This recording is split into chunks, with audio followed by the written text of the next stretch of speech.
Hello, comrades. Good evening. This is Sergey, Ushanka Show, going live. I apologize. It's kind of like a decision I made in the last 15 minutes. Uh, Not much going on tonight. The weather is kind of crappy. My family watching some shows. So I decided might as well um, run the live to celebrate 35,000 subscribers on my channel and answer your questions. Anything you have questions about the life in the Soviet Union. So whoever have time, please join us. It's perfect night to have a live conversation since weather, at least here in Michigan, is pretty nasty. It's cold and rainy. So wow, we got already 21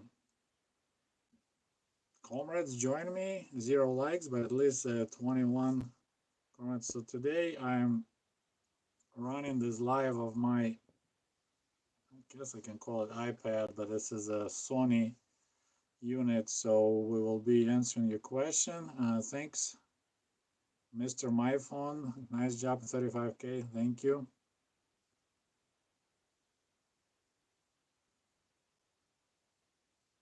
And the only problem with these comments, they tend to disappear pretty quick. Do you have to shovel snow in Ukraine? There's the first question. No, that was the kind of nice part about living in an apartment building is that I never had to shovel snow. It's actually one of my sweet memories of the Soviet Union in my childhood is you wake up in the morning and hear this scraping sound outside. So the person who is dvornik, we call it, the one who cleans the area around the building, he started scraping the snow. So it's already excitement because, oh, heck yeah, we have snow. So yeah, I never shoveled the snow. It's only when I moved to Michigan, have my own house now.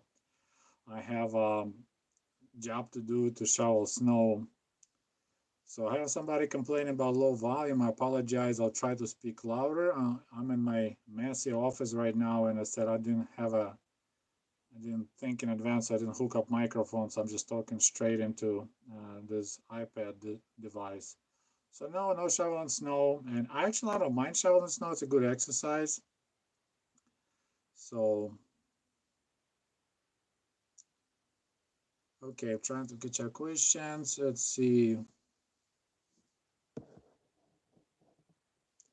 In cold climate Ukraine, I would want to take long hot showers. Was that possible? Well, if you live in the villages, no. People didn't have running water. Most people, probably like 99%. So the only way people would wash in the winter would be going to banya. So it's like a steam sauna. In the city, yes, you could take a shower, and because we didn't have a water meters, you could take shower all day, all night, and there will be the same amount of money. So that was a nice part. Living in apartments in Kiev, they didn't have meters for natural gas.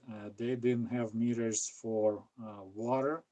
Basically, you paid based on how many people were assigned to that apartment. Okay, how was the railway service in Soviet Union? Uh, I have a playlist called Soviet Transportation. I don't want to repeat that, but I have, I think, like at least 3 or 4 videos dedicated, at least a couple dedicated to railroad service. So if you go on my channel and look at my playlist, there'll be a playlist called Soviet Transportation, and that's where I talk about railroads. Okay, let's see what else we got. That's the only problem. These questions disappear, and while somebody else posts in a comment. So, and of course, don't forget to put likes under this video. It pushes up in the ratings. We already got 38 people joining me, so thank you so much. I can't believe you have only 35,000 subscribers. The videos are excellent. It takes time. I don't promote my videos like I don't pay money. All my subscribers are real. I don't, there's a services that for, $100, $200, you can gain 10, 15, 20,000 subscribers. I do it for real. There's only people who wanted to subscribe or subscribe, and I actually, if you notice, I don't beg anybody, hey, please subscribe to my channel. So it's slowly growing. I mean, it takes time, and I'm kind of that type of person that I'm not in rush. I'm not Russian. Anyway, so It's all good. We'll get there sooner or later. I'm wondering how was like your first experience in Western culture? Well, here you go, a little promotion. My first experience of coming to America, I describe in my book American Diaries. So it's out there. You can purchase on Amazon, ebook or paper book, or also I have some paper copies here with me. So anybody who's interested in a paper copy, it's available. It's $15 with shipping in the United States. Unfortunately, shipping to other countries is very expensive. Uh, Post office wants $24 to ship this book to like Europe. But otherwise, yeah, if you're interested, like my experience is coming to America for the very first time, that happened in 1995. I described it in excruciating detail in this book. Otherwise, actually, uh, yes, I do ship in Australia. As I said, unfortunately, shipping $24, so you're looking at $40 American dollars, not Australian, to have it shipped. Otherwise, you can order on Amazon. It'll be way cheaper, but won't be signed. But the question about experiencing Western culture, the very first time I experienced that when I went to Moscow and I saw side-by-side refrigerator and I thought I opened doors to heaven. Okay, we got a first donation, $5. Thank you, Aaron. And he was asking about teachers. And I apologize that that's why I prefer to have it on a computer, because on a computer comments don't disappear. On iPad they do. So the question about my teachers and how many of them were Jewish, quite a few, probably general be pushing maybe towards 40-50% of all teachers were Jewish. My teacher of English was Jewish and she moved to America later after Soviet Union went down.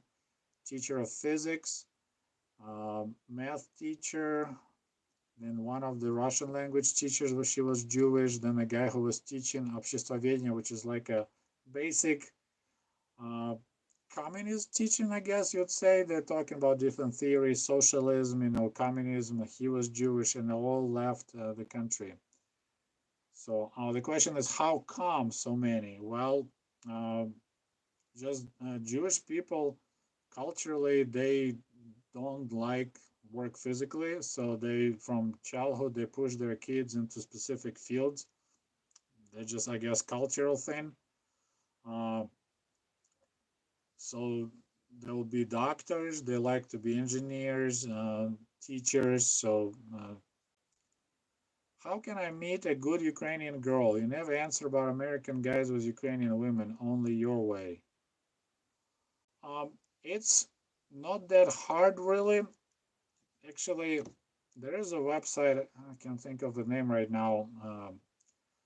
There's a lot of scams going on, so you got to be really careful. There's a lot of girls that just trying to milk guys for money.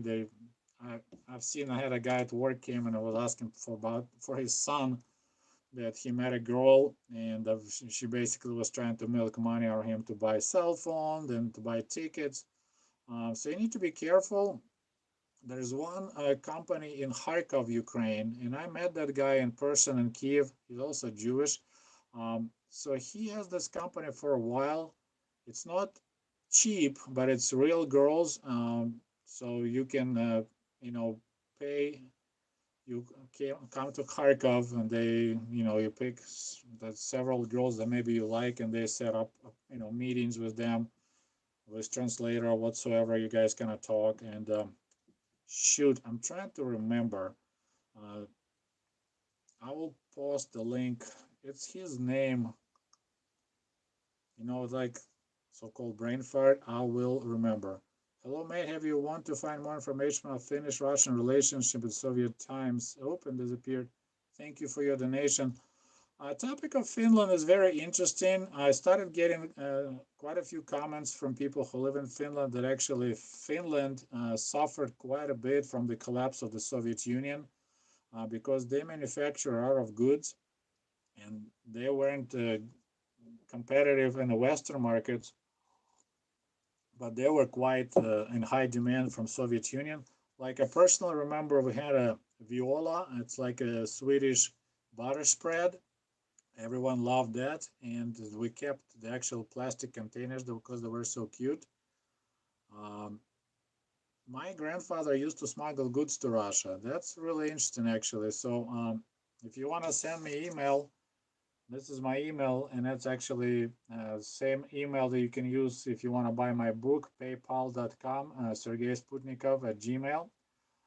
So if you can send me email, that'll be great because I had a lot of people asking about this question. So sounds like it's a good topic to talk.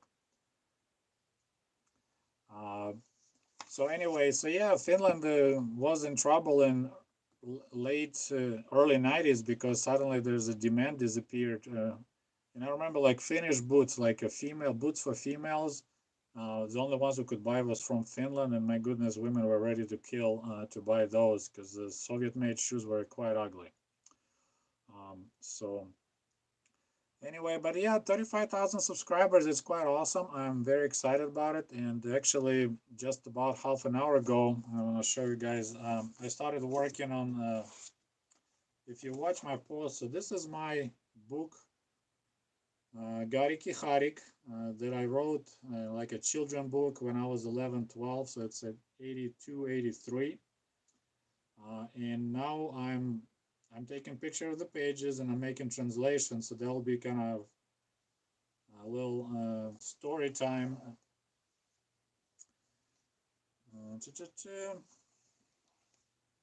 So I made pictures, I draw pictures, and I wrote text. So this is my latest project. I'm working on a video. There'll be probably two videos, or maybe even more, because there's actually two stories. So that's my latest what to expect video. Um, and I might as well start showing off, right? So I drew maps. So I had a lot of free time. You know, when you don't have a lot of cartoons to watch, no video games, and there's rainy day, you can't play outside.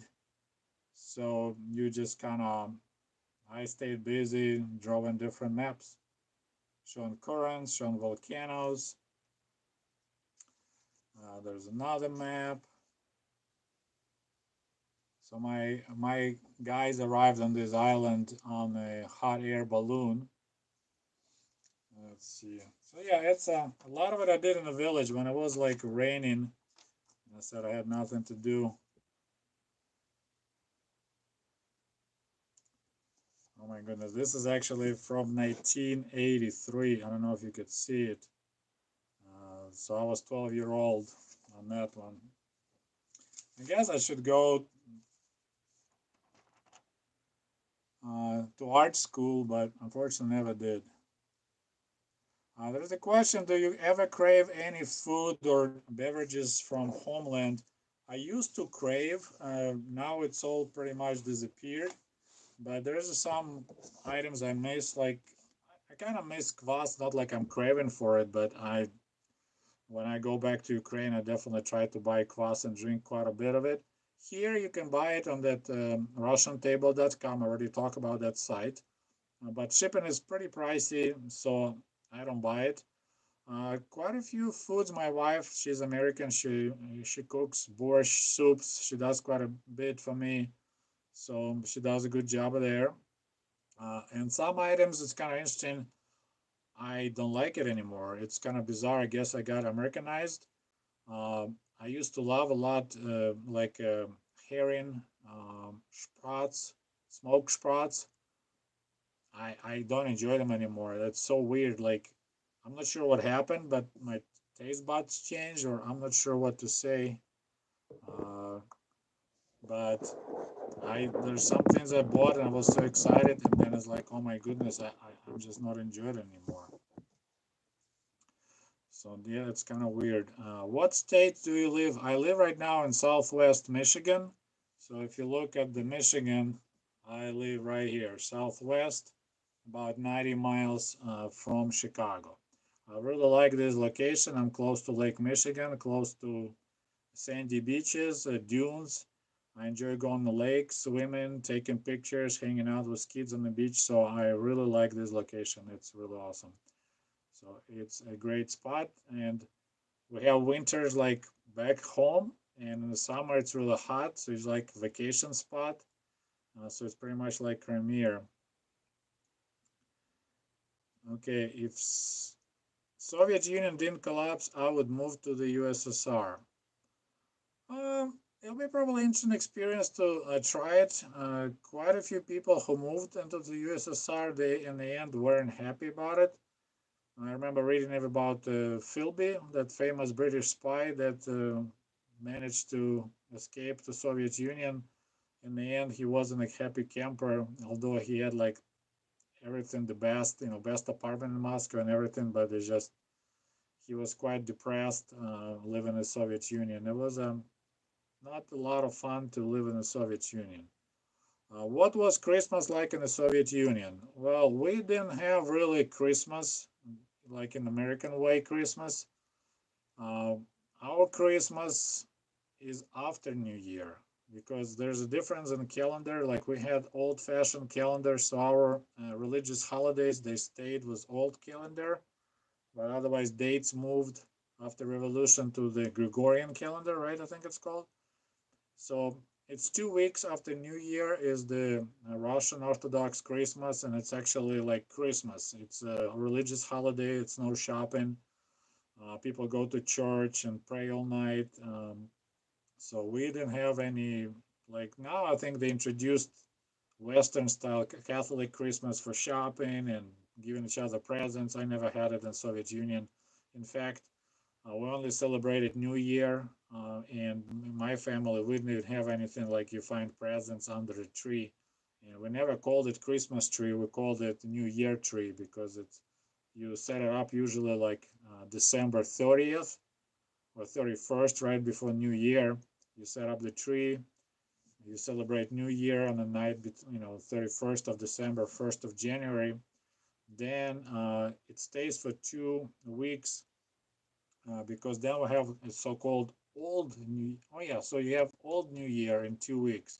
So that, like I said, we moved the calendar, but some holidays remain. So we had New Year normally December 31st, January 1st, and 2 weeks later there'll be so-called old New Year. This is like from the previous calendar. So the Christmas tree should stay not like here in America, like we set up our Christmas tree a day after Thanksgiving. That's my wife's tradition. But then she tries to take the tree down right after Christmas night. I'm like, no, no, no. You keep this tree at least till the New Year day. But in Soviet Union, we actually set up Christmas tree right before the, around, as I said, December 30th, 31st. And actually, I know quite a few guys here who live in America now, Russians who migrated.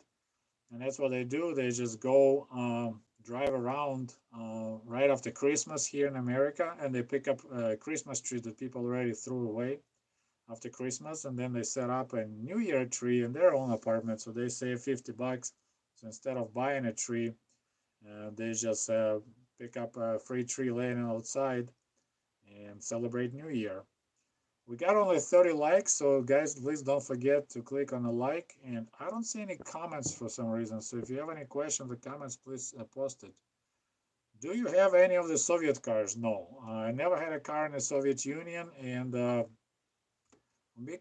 don't have a car culture because since I never had a car in Soviet Union, I don't have anything like I miss my youth, and I would like to have the car that I used to have when I was a teenager. My very first car I got when I was 27, and it was a Chevy minivan, that Chevy Astro. So no, no Soviet cars. And actually, it's one of the things I'm kind of embarrassed. I um, I don't know how to drive stick. I mean, I probably could. I drove a couple of times, but I learned to drive in America, and I don't. I drive only automatic. So even if I rent a car, like when I went to Ukraine with my son this last summer, I made sure that they have a car with automatic um, gears because I don't want to drive stick. But if I buy a car, it probably will be something like this, little Tesla. So this is my toy car. Okay, do you think if the Soviet Union would be able to remain one country and transition to free market economy? Oh, it's a hard to answer question. Pretty much, there is a probable possibility. I mean, Gorbachev tried to do that, but um, like Chinese learned from the Russian experience, Soviet experience, and they pretty much uh, switched to new economic policy. Like if you're familiar with the history of Soviet Union, um, way back, I think it's like early 30s, right, late 20s, when Lenin and other leaders realized that things don't work really well the way they planned. They actually introduced so-called NEP, New Economic Policy, and that was pretty much led in private enterprise, and that lasted for quite a long time. And then Stalin kind of rolled it all back, and so that's what Chinese did. They just did NEP, New Economic Policy. There's a question about Tesla Cybertruck. I I was disappointed. It's too funky for me. I mean, I'm a big Tesla fan, and if one day I'll have an opportunity, I probably would buy Model Y, that small SUV. Model X is just way too expensive, but I like the idea of electric cars. I'm a big fan of Elon Musk. So yeah, who is the best leader of the USSR? This question's I mean, if you like hardcore socialism, the probably Andropov, he was trying to kind of restore Soviet Union to its glory, you know, KGB style, chasing people in movie theaters. But I mean, Gorbachev was brave enough to introduce changes, but it's pretty much, he tried to poke a little hole in the. He saw that the whole dam is crumbling, so he tried to poke the hole to let the pressure out, and the whole thing is collapsed. So it's hard to say. I mean, Khrushchev, gotta give credit to him, although a lot of people hate him because he was the one who was brave enough to break away from Stalin's style of uh, running the country. But then, of course, he was quite unpredictable. Like I sometimes saying that Khrushchev was pretty much Soviet Trump. He was making some decisions that were, like that caused almost nuclear war. How did Soviet look at Norway and I don't know what the other word is. Well, neutral countries, we didn't have a lot of negative information about those. I mean, if you are United States or its allies or any NATO members, there was quite a negative information about those. But Norway, there was just nothing much about them.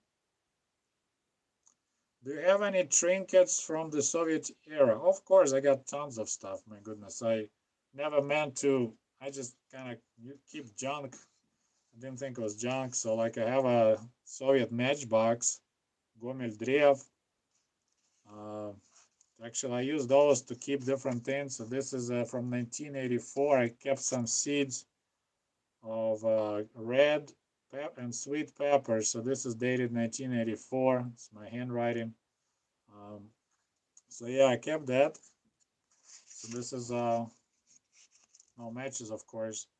This is what we had. It's one Kopek. So yeah, I got tons, of course. If you pretend to be Soviet, at least you have to show some goodies. I have this. This is the Ударник коммунистического труда. That's my father's ID. He had this badge for working really good. So he's like a hard-working guy for the communist labor. So that's pretty cool. And actually, I have a badge for it too.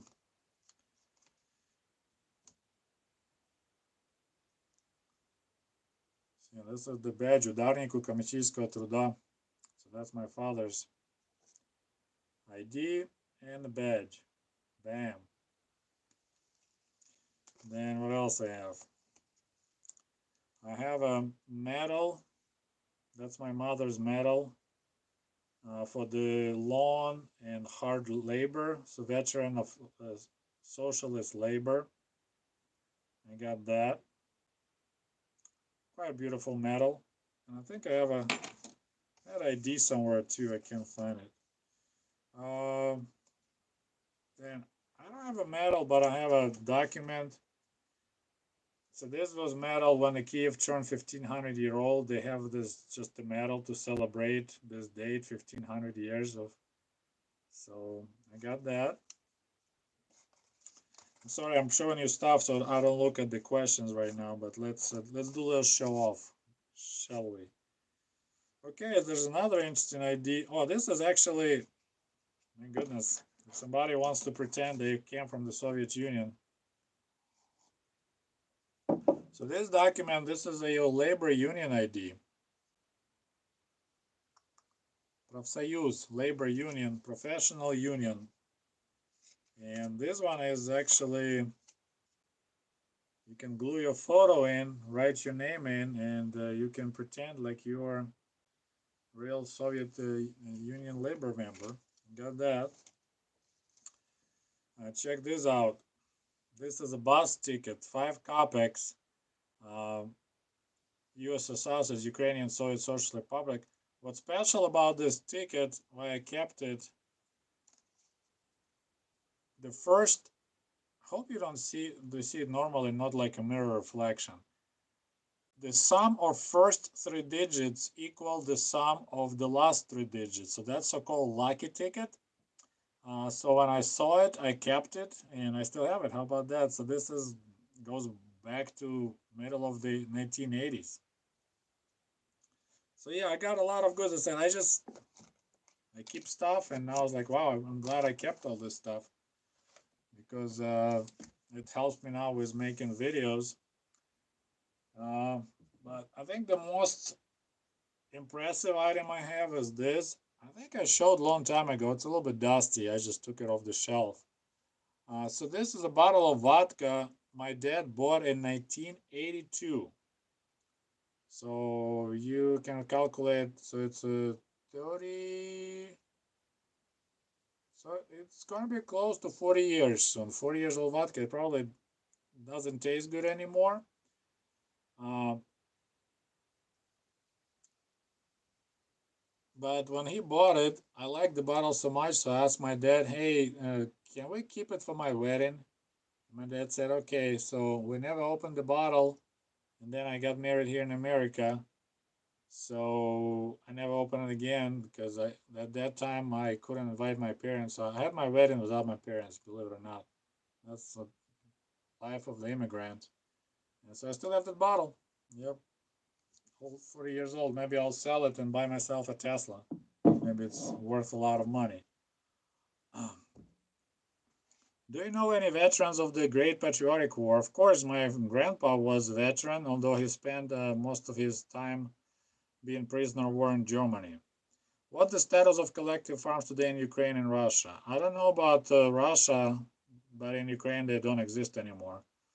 They got officially like pretty much everyone got a piece of land.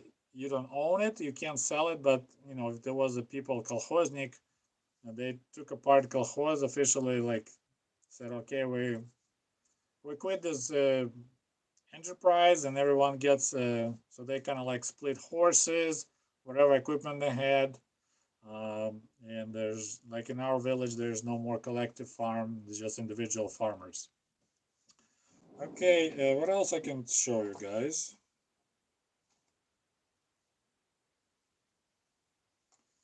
I got my student ID.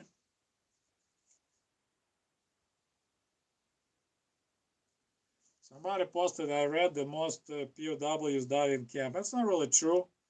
It depended. Ukrainians were treated way better than Russian prisoners of war. So my father actually worked a little bit at the factory, ammunition factory. Then they were looking for workers to work at the local German farms. There's my mother's ID back to 1975. So yeah, he worked at the farm for like 3 years and was doing really great. He almost died in the Soviet labor camp. There's another ID of my father. So when I go to Ukraine now, I confiscate everything and I take it back. But of course, the coolest thing I have, uh, that's my Soviet passport for traveling abroad. It's not the inside passport, it's for traveling outside. And I lost it when we're supposed to exchange it to Ukrainian passports. You're supposed to turn in the old passport, and I said I'm very sorry, but I lost my old passport. So yeah, Союз нерушимый республик свободных. So I got tons of goods, yeah, and tons of topics. Like if you guys enjoy my show, I just can tell you I got plenty of ideas. So we got a couple of years that I'll be still making videos. So if somebody worries, look at me. There's a 1988 and 98. Well, that's expiration, I think. So I got it in 88. So right before. No, it doesn't make sense. Let's see. Okay, I got it 93, so it was good for 5 years. I got it 1993 and expired in 1998. And so 93, Ukraine already was independent. So it's interesting. They didn't have a Ukrainian blanks yet, so they used old Soviet things. They just put the Ukrainian tries, and it's called Ukrainian passport, but it actually was a Soviet. So I was kind of fishy to travel, and then you got visas. It used to be when if you want to go to Germany, you gotta get German visa. I was paying the butt to travel being Ukrainian or Soviet citizen. It was just nightmare. My American visa. So yes, that's the passport I had. Second American visa. So yeah, this is what I used to travel. So I came to America 3 times using this passport. Then it's expired and I had to get Ukrainian one. Yep. So you see all those cool stamps. So that's the passport I used when I was smuggling vodka to Poland. So yeah, I got a lot of cool stuff. And I said, no worries. I won't run away of topics to talk to you guys for quite a while. So I hope we'll reach to 100,000 subscribers before I'll say, okay, I'm done. I don't know anything to tell you. Did USSR love North Korea? I won't say love it, but they are supported, of course, because I think Soviet Union kind of created North Korea. What's your opinion on millennials who push socialism in America? Thank you for your donation. I think it was Canadian dollars. Appreciate it. I can buy some Canadian maple syrup now. Well, it's very attractive, the idea of having, free education, free healthcare. So I see the, money for nothing, chicks for free. It's I totally see it. Um, so, but from the other thing, if you look what's going on right now in America, you don't want to keep on going directions we're going because there's a small percentage of population is getting richer and richer and the rest of the population get poorer. So if we want to figure out some kind of taxation or some kind of you know we had similar situation in Russia and it blew up and it was a revolution and that's what we had Soviet Union for the next 70 years. So you can't have 1% of super rich people and the rest is poor because they're gonna take one way or other what they think they deserve. So, but if you look at the cost of college right now, it's like my goodness, it's insane. I just read an article today. You get $100,000 debt, and then you can get a job for 40,000 a year. It's like there's no way you can pay your bills and pay your student loan. Like it's ridiculous. But I don't have answers. I don't have a solution. But if you consider how much money United States spends on wars, hello mate, I send you email. Cheers. Thank you, Nikolai. What is SEK? Thank you for your donation. Yep, I see. I got your email, so thank you. So yeah, I turn my notification off so they won't be making extra noises here. So yeah, I'll check it out when I'm done doing live. So it's definitely, I was in a country that everything was free, but it just kept everyone poor. But of course, it was it's like you live in a shallow pond. It's so shallow, like knee deep, so you feel safe. You won't drown. There's no predator fish that can eat you or take your money away. So but in the same time, you know, just people were bored. No one wanted to create anything new because there was no initiative. Hello, Sergey. I spent all day listening to your videos while cleaning my old house because I'm moving. Thanks so much for your hard work and amazing stories. Well, thanks. It's nice to hear. Do you believe American moon landings are legit? Personally, I do. If there will be fake moon landing, I see if they will do like one. You do one, you show pictures. Here we go, we did it. But I mean, they had so many of them, so it looks real to me. But I mean, I don't think you need to waste time and money discussing that. And it's probably it's really easy to find out now, as they can probably take pictures.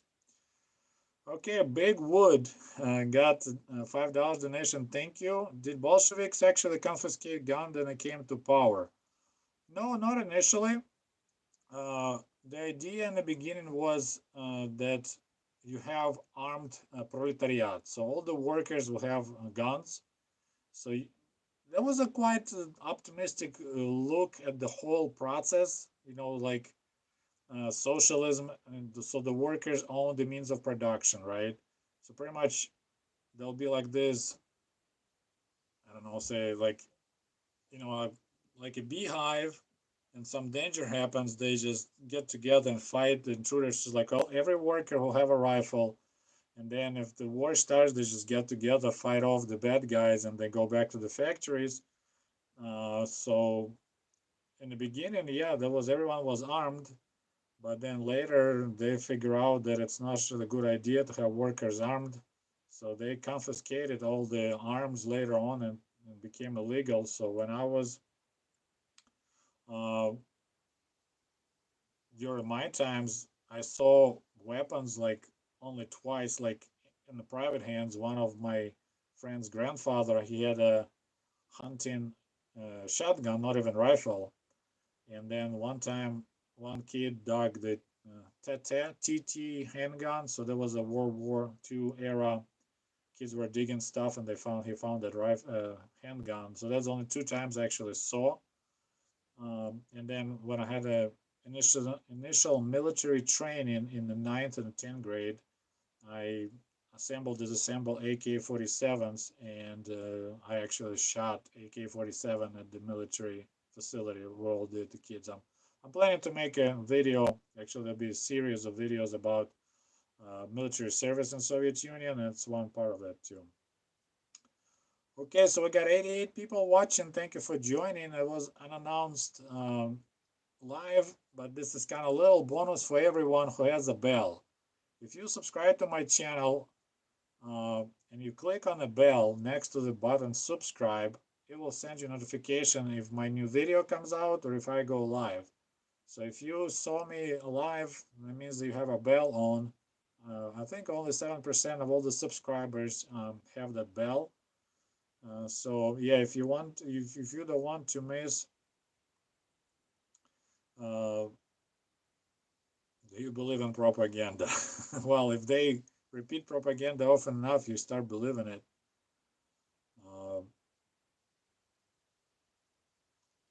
Being a country founded after three, so how did people react when talk Tsar?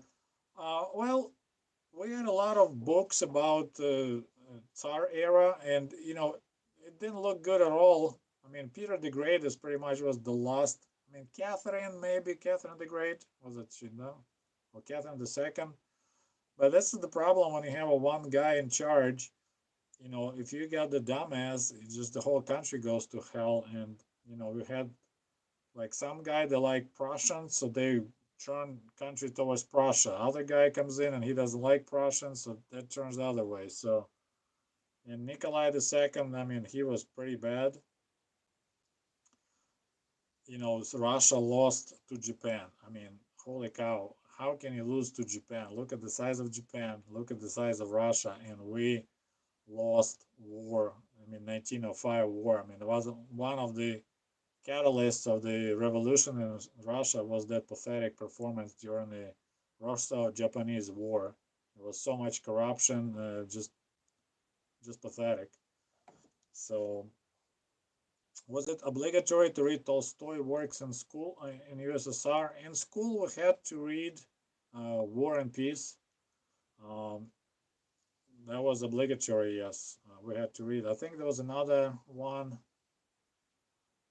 Is that Tolstoy? Anna Karenina. We had to read that book, War and Peace. Then one Kapitanskaya Дочь. I'm not sure if it's Tolstoy or different author. I don't remember, but that's a captain daughter. That's about Pugachev uprising. So there were quite a few classics that we had.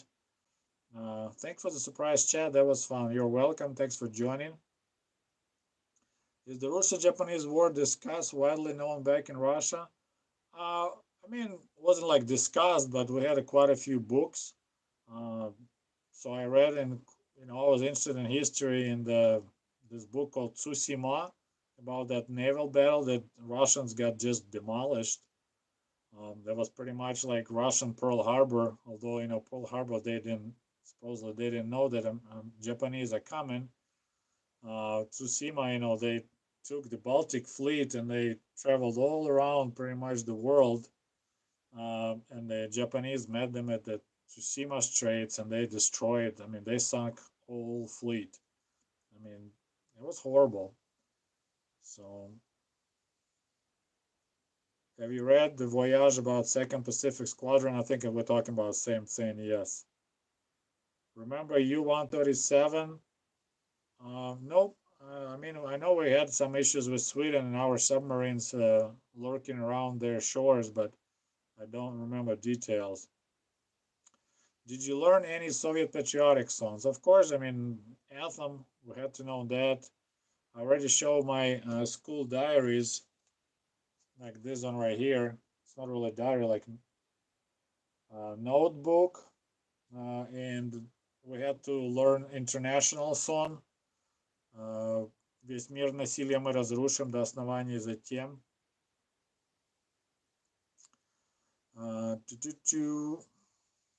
Trying to catch up with all the questions. If you were the premier of the USSR, what do you do?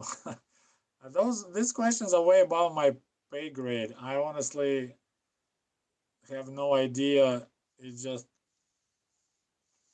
doesn't work. I mean, the idea sounds great, but if people don't have a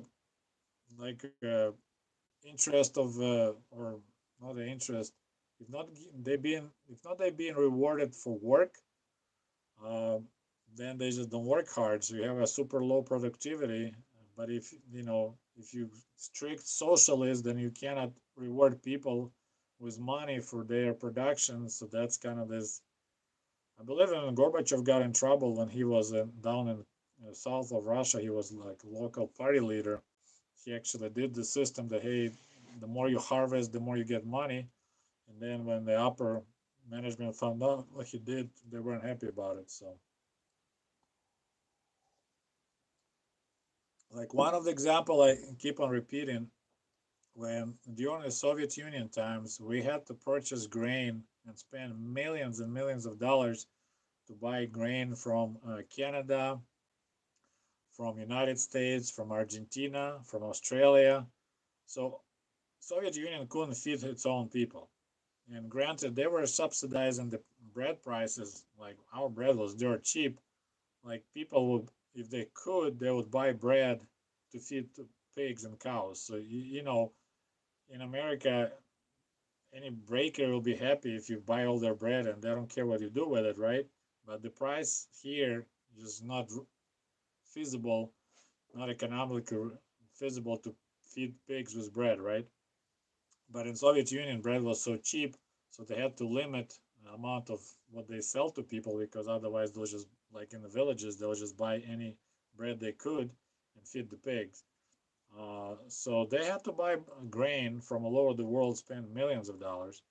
And then now Russia is like produces more, sells more grain on the world markets than United States.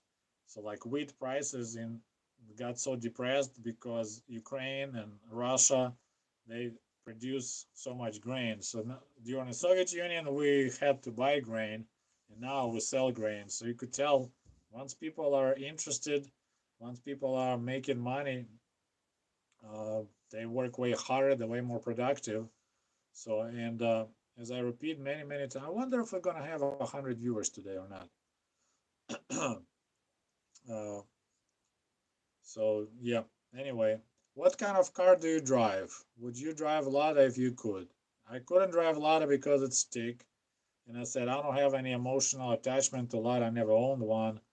I drive Toyota Prius. I'm kind of boring guy when it comes to cars. I just whatever takes me from point A to point B, and I just burn less gas, and I don't want to haul ass. So, were there gulags in your time? I don't think so. I mean, there were still labor camps in Siberia, but not like what it was during the Stalin regime.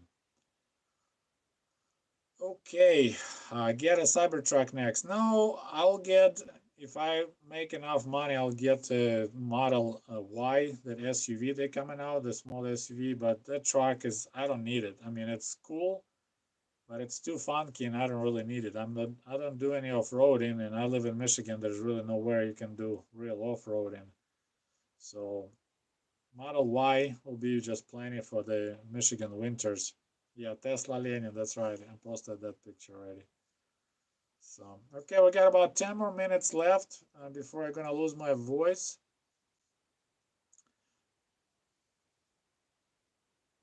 Did you see secret Soviet war machines being transported around town? No, I didn't see. I lived in Kiev. They didn't transport anything like that. Okay, Power Guy from Canada, another $5. Thank you so much for your support. How will North Korea or Cuba fall? External pressures. Well, Cuba, I think Obama started the right change of policies. The best way is if people in the country will see the benefits, like, of different society. It, it's better to do that way, like show by example versus, you know, how long America now keeps embargo on Cuba, like I don't know many years, starting with Kennedy, right? And Cuba's still there. So if you have a common enemy, that people kind of get together, and so I thought Obama did the right thing. Of course, Trump hates anything Obama did for whatever reason, probably the color of his skin. So he undoes everything possible. That so I was hoping to go to see actually Cuba, travel there because that'll be kind of cool. But now it's impossible again. So that will be neat. So if they will just trade with Cuba, send tourists there, I think it would make changes better and faster. Because I think that second Castro, he's already tired. He had enough of it. North Korea, you just got to leave those guys alone sooner or later. I mean, that country is such a bad shape. You look at South Korea and they look at North Korea. Just yeah, just surprising that people still think that we should give another shot to the socialism. It just it just doesn't work. People don't want to work hard. I mean, socialism is ideal system for ideal people. But since people are not ideal, socialism doesn't work. It just, I lived there for 20 years, and I don't know, like if I would enjoy being back in the USSR like now, like not when I kid, like hey, I'm young again, I'm a kiddo. Have you ever been in Canada? Yes, I've been in Canada quite a few times. First time I was in '95 when we went to Niagara Falls. Um, Actually, at that time was cool. You didn't need your passport. You could just drive across the bridge and see uh, Niagara Falls from Canadian side. So 95. Then I drove through Canada to the UP, Upper Peninsula, Michigan, because we go camping quite often up north around Sheboygan. So I kind of got bored driving the same way. So I drove through Canada, through Sarnia, up. We stayed in that little town. I forgot the name. Then we took a ferry and drove to the biggest island and around. I never been in Yellowstone. That's on my bucket list. I still need to see Yellowstone. I've been in Grand Canyon already, but I don't mind to see it again. Yellowstone, but then shoot, what is that beautiful waterfalls? I was in Sequoia Park already. Otherwise, like in the world, I would like to see pyramids. I know it's kind of dangerous, so I'll wait till my kids grown. But then I want to see the pyramids in Egypt. That'll be cool. Did you believe in the USSR propaganda? Of course I did. I mean, if you don't have any other options, it's just whatever they tell you on TV, you kind of believe it, especially when you're young. And, my parents were kind of apolitical, so they never talked to me about it. What is your opinion on Russia's annex in Crimea? I'm Ukrainian, so of course I am against it. It was illegal. So I think in the end, the Russia will have to return Crimea back to Ukraine, but until Putin in power, it's not going to happen. How was KL-07 covered in Soviet Union? That was a spy mission that they sent the airplane on purpose to trigger the Soviet anti-airplane system. And there was an American spy plane flying behind. So there was a spy mission, and we had to shoot it. We had no choice. So that was the coverage of the Soviet Union. In the Soviet Union, those events.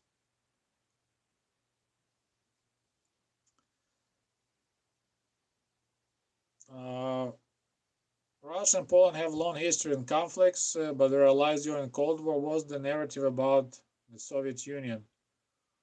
Uh, I mean, I cannot really say anything positive or negative. I mean, Ukraine itself had a lot of bad blood with Poland, so we kind of like, I guess, related to Polish like a younger little brother, and that you need to watch because Polish were kind of more pro-Western. Like they actually were making Fiat cars, those little tiny Fiat cars.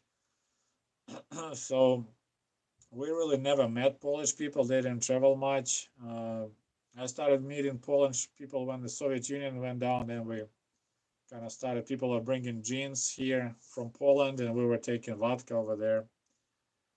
Hi, Sergey. Nice to meet you, man. You're awesome. Thank you so much, Olivier. Olivier, thank you. Appreciate it. Did you feel animosity towards the Soviet government after Chernobyl disaster? By that time, just a lot of things, it is what it is. I mean, I was not happy to find out that they kept information from us. Like we found out about how bad radiation was, not from the government, because government was playing classical music on the radio, but we found out from the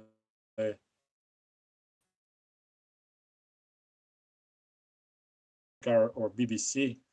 So it didn't help. But I mean, I wasn't like mad, but when you kind of was when you're growing up in Soviet Union, slowly but surely you kind of started realizing that you should take like a pound, not a grain of salt, a pound of salt from anything that you listen on the Soviet TV or radio, because a lot of it was like the parallel reality. On TV they announced that we had a great year, uh, we performed great, we did the plans, the economy is doing well, and then you go to the grocery store and it's empty shelves. So you have this kind of on TV that tell you it's fantastic. You go to the grocery store and it's doesn't look any better than the year before. Kind of similar situation like we have here right now in America. When they probably announce, and our president probably announced that there's the lowest unemployment since 1967 or 68. And I'm like, okay, So in 1967, we had no Chinese goods at all. So everything was manufactured in America, right? GM, Ford, and Chrysler were dominating the car market. So everything was pretty much American cars. They might have Volkswagens. We definitely had no Korean cars. Maybe Toyota was just kind of started coming to America. So all the manufacturing was going on in the United States in 19 late 60s, right? Then we didn't have automatization, so a lot of manual labor. So, and now you look at modern days, you go to any store, everything is made in China. Toyota, Japanese car manufacturers, Koreans, Germans, they have like what, 50% of the car market? How is it possible that unemployment right now as low as the one in 1960s? It just doesn't make sense. It's not possible. We import so much goods. People, we lost so many jobs. So many factories went overseas. And hey, guess what? We have a lowest employment since 60s. I don't believe that number. It's not true. But according to official statistics, so this is really reminds me of Soviet Union when they tell you on TV and the radio how fantastic economy is and how low unemployment. I was like, it doesn't look that fantastic, at least around here in Michigan. It doesn't look that great. And I agree, a lot of American cars assembled in the USA. I would say not made, but assembled. Because if you look at the what it's made, it says transmission came from Taiwan, engine came from Japan. So a lot of parts still come from overseas. Um, so And that's what, all right, so we got A's, and this is what you stole my words, labor participation. So, yeah, I have this example. So, for example, if the government wants to lower, they want number look good, right? So, unemployment. So, I think they changed formula in early 80s, how they calculate unemployment.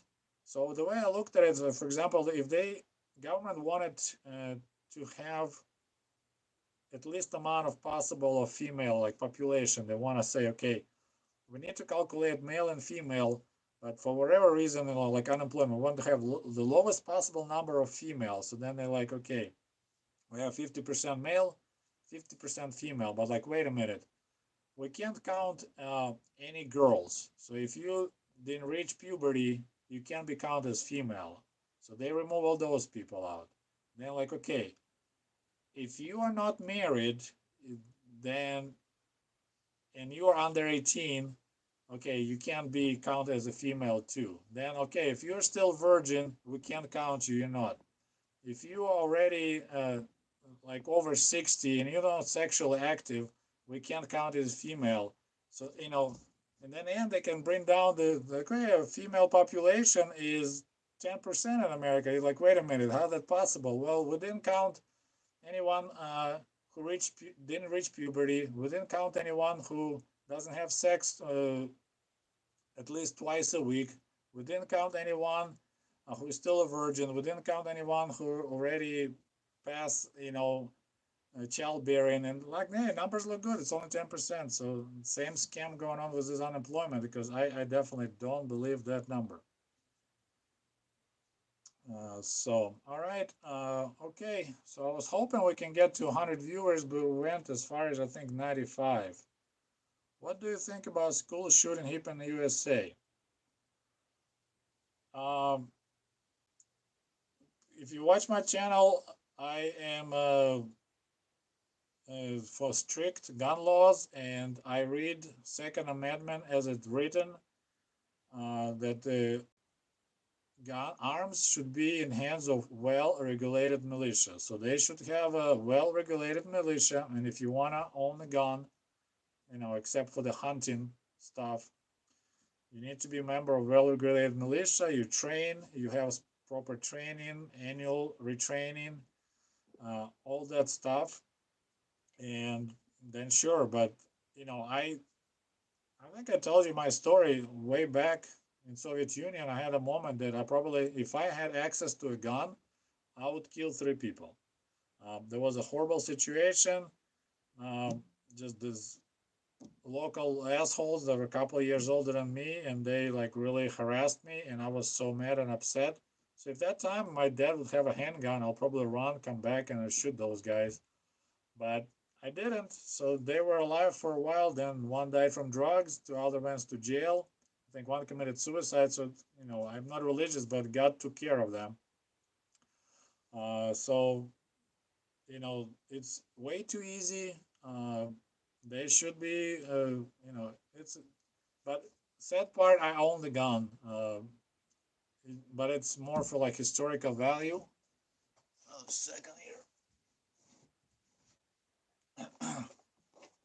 So I'll have to become a well-regulated member of militia, but I have a Nagant Soviet rifle, not rifle, revolver. I never shot it. I bought it. It's 1944, so it's a World War II.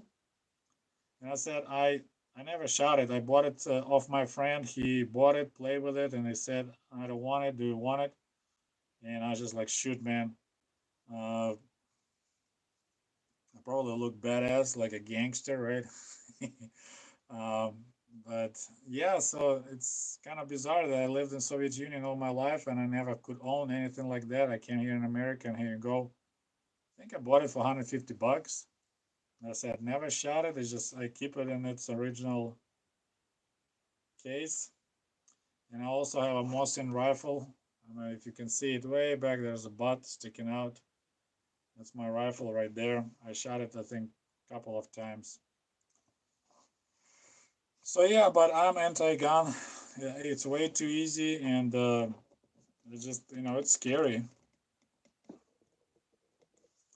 So yeah, as I said, it's just I bought it as the kind of any movie I've watched and anything like that. So yeah. Okay, well, I was hoping we can get to 100 viewers, but it didn't happen.